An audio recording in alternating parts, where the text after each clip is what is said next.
Would I be an a-hole for not forgiving my husband for cheating on me with his ex-wife? Trigger warnings: infidelity, homophobia, stalking.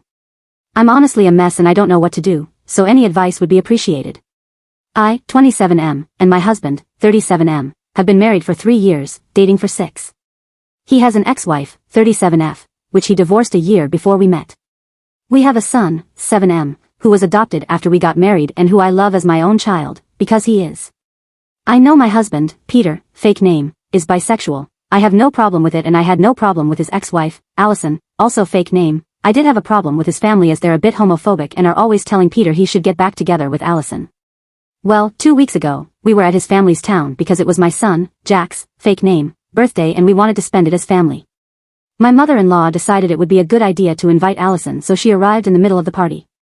I didn't want to ruin Jack's birthday, so I stayed quiet. I spent all my time with Jack, playing with him and his cousins at his request. When it was time to cut the cake, I noticed Allison and Peter weren't there, so I went inside and looked for them around the house. I found them in Peter's old bedroom taking their clothes off.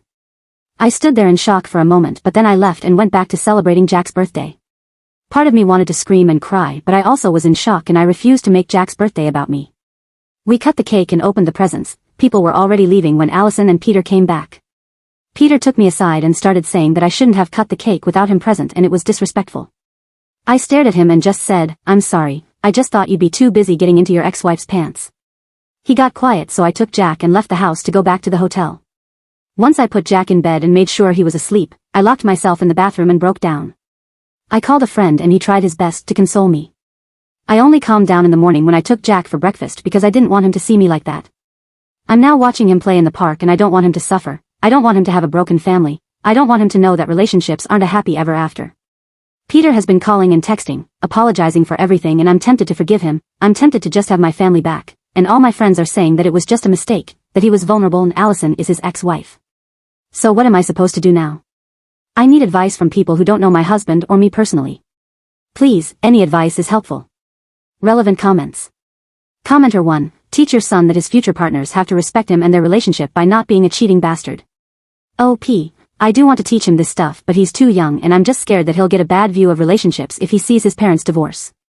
OP on collecting evidence on his husband's cheating and if the husband has done this before. OP.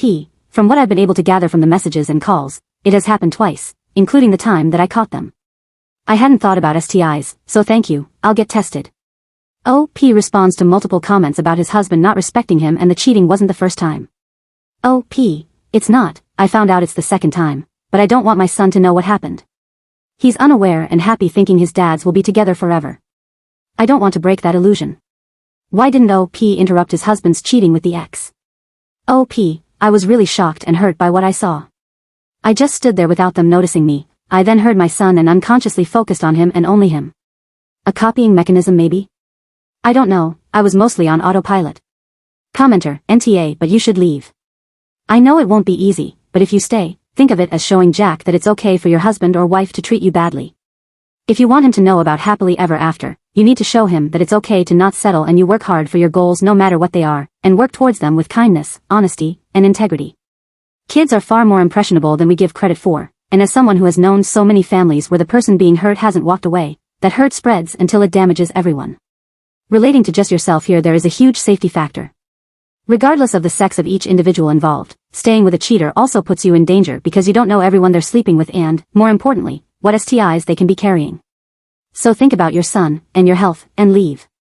Emotionally, if you're surrounded by people telling you to forgive and forget, those people are not safe to be around as you have no clue if they've been hiding this from you for a while either.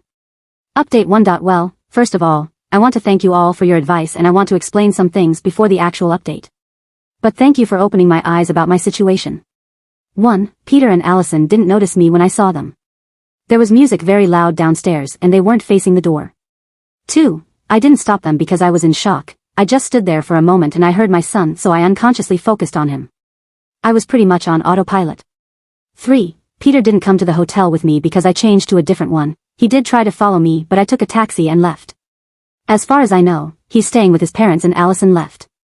4. We met when I was 20 and he was 30, we started as friends, and we ended up dating. Yes, we're both men and no, I didn't feel manipulated or groomed by him. Those were the most asked things and I did answer some comments, not all. Now on to the update. I did as some of you said and took some tests to discard any STIs or STDs. The results are coming back in a few days, and I will take another one in 3 weeks to be sure. My son is having a sleepover with a friend and I decided to speak with my husband. He came by our house after a few minutes. I texted him, he asked about Jack and I told him where he was, then we sat on the couch and started talking. I started crying after a few minutes and he followed after. I asked some simple questions, when? Why? How many times? Among others, and this is what I could figure out by all the things he said. It happened for the first time when he visited his parents alone 2 years ago. They invited her, they both got drunk, he was feeling lonely as I had been more attention to Jack since we adopted him, and they slept together. Nothing happened again until our son's birthday party. He said his mother pressured him a bit and he caved in.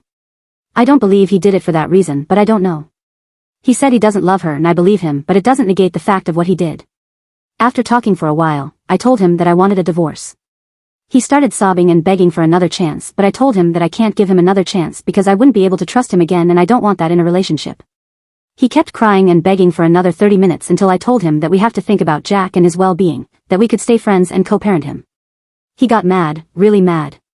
He started yelling that it was all Jack's fault, that we shouldn't have adopted him, that he's the one who's getting between us. I was crying and really scared. I had never seen him this angry. He hit the table and stormed out of the house. I called the house where Jack is staying at and told them if Peter shows up there, they can't open the door. After the little episode, I was scared that Peter would try to hurt Jack. I called my friend again, Thomas, and told him everything that happened. He came by and is staying with me until I'm better. Right now, I'm trying to figure out what to do and how to go on with the divorce. Comments. Commenter, you are absolutely not wrong for not forgiving your husband.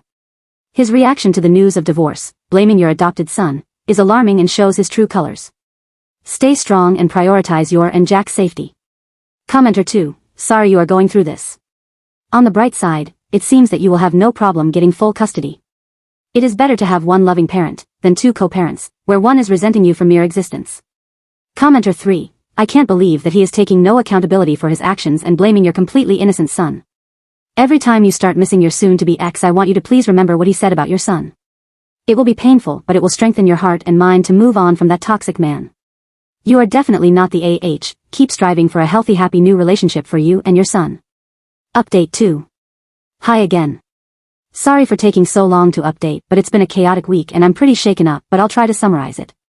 My husband has been showing up at my work, following me, and calling me from burner phones. I was afraid he'd go after Jack like many of you said he would, but he didn't. He said a lot of stuff, but I'll try to write the important things. He said that he missed when we were just us, that I stopped paying attention to him when we adopted Jack, that I wasn't his anymore. He said that he missed how dependent I was on him. I was very insecure when we met, but I started working on my issues when we adopted Jack because I didn't want to be a bad example for him. When we got married, I used to get sick all the time. I was weak and tired, so he would take care of me 24/7. The doctors couldn't tell what was wrong with me and I didn't get better until a bit after we adopted Jack. I guess that dependence is what he missed. Yesterday, he followed me to work and started screaming that I was his and that we made vows to stay together. We had to call security and he waited for me next to my car. I panicked and took a taxi home. He keeps messaging me and showing up to our house. I took a few weeks off work to be with Jack, although he's taking this better than me. I made an appointment with a therapist for him, and when the divorce is finalized, I'll go to one myself. I've been debating what to do, so I'll update when something happens. Comments. It's good that you're prioritizing Jack and your own mental health by seeing a therapist. You deserve to feel safe and supported. It's wild how some people can't handle change, right? Your husband seems to be stuck in the past, and it's not fair to you or Jack. Just remember, you're doing what's best for both of you, and that's what truly matters.